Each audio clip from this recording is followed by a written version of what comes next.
కొబ్బరి రైస్ చేసుకున్నాం కదండి. కొబ్బరి రైస్లోకి చికెన్ కర్రీ చేసుకుంటున్నాం ఇప్పుడు. అది మా స్టైల్లో. ముందుగా స్టవ్ ఆన్ చేసి మూకుడు పెట్టుకుని ఆయిల్ వేసుకున్నామండి. ఆయిల్ హీట్ అయిన తర్వాత ఇప్పుడు ఒక 2 పెద్ద సైజు ఉల్లిపాయలండి సన్నగా కట్ చేసి వేసుకోవాలి. బాగా నూనెలో వేయించుకుందాం.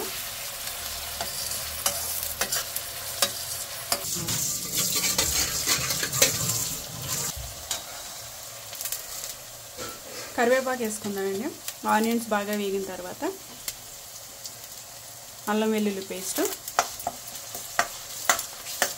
పచ్చివాసన పోయేంత వరకు వేయించుకుంటే సరిపోతుందండి.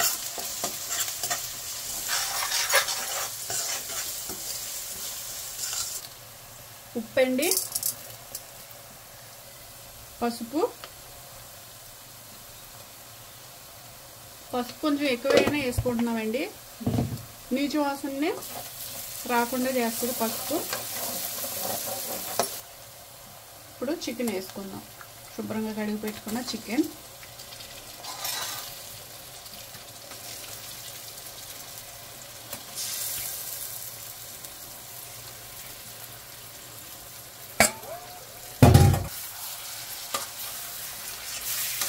బాగా అల్లం వెల్లుల్లి పేస్ట్ ఆనియన్స్ బాగా వేగినాయి కదండి. అంతా చికెన్ పట్టేలాగా కలుపుకుందాం.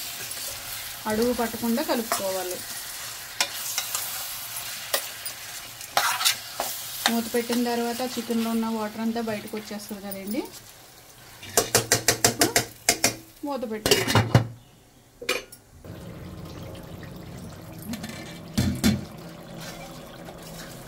చూడండి, చికెన్లో వాటర్ అంతా ఇంకిపోయింది. చికెన్లో వాటర్ అంతా ఇంకిపోయే వరకు మనం దీన్ని మగ్గించుకోవాలండి.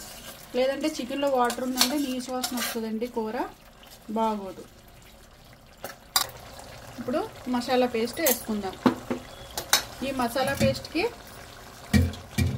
కొబ్బరి, ధనియాలు, జీలకర్ర, గసగసాలు,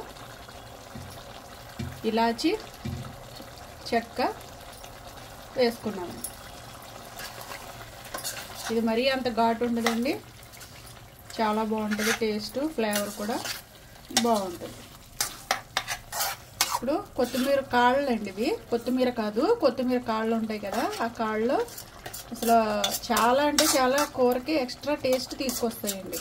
అలాగే మంచి ఫ్లేవర్ కూడా యాడ్ అవుతుంది.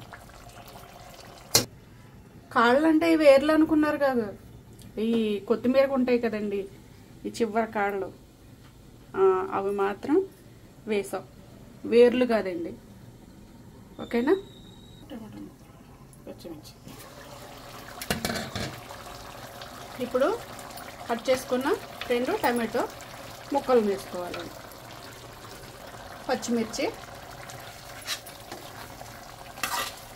బాగా కలుపుకోవాలండి. ఒక 5 నిమిషాలు మగ్గిన తర్వాత అప్పుడు మనం మిగతావన్నీ వేసుకుందామండి. ఉప్పు, కారం, పసుపు అవన్నీ కూడా ఒక 5 నిమిషాలు ఇవి బాగా మగ్గిన తర్వాత వేసుకుందాం.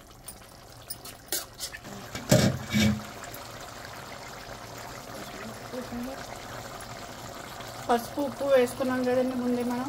ఇప్పుడు సరిపడా కారం వేసుకుందాం. కొంచెం కారం ఎక్కువగానే ఉండాలండి, లేకపోతే చికెన్ కర్రీ స్మెల్ నీచు వాసన వస్తుందండి.